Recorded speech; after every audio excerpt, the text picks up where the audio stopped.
మాది గుంటూరు జిల్లా కారంపూడి అండి.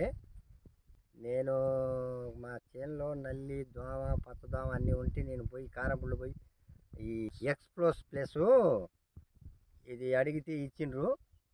అది తీసుకొచ్చి కొడితే చేను చాలా వరకు కంట్రోల్ అయింది. కొట్టిన రోజు పచ్చదోమ పడ్డది. తర్వాత 4-5 రోజుల్లో ఏం లేకుండా ఉంది. చేను బాగుంది, గ్రోత్ వచ్చింది, బాగుంది చేను.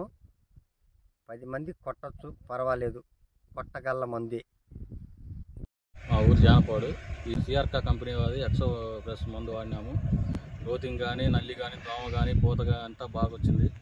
నల్లి దోమ అంతా క్లియర్ అయిపోయింది. తెల్ల దోమ పచ్చదోమ అన్నీ బాగుంది, కొట్టుకోదగిన మందేనండి.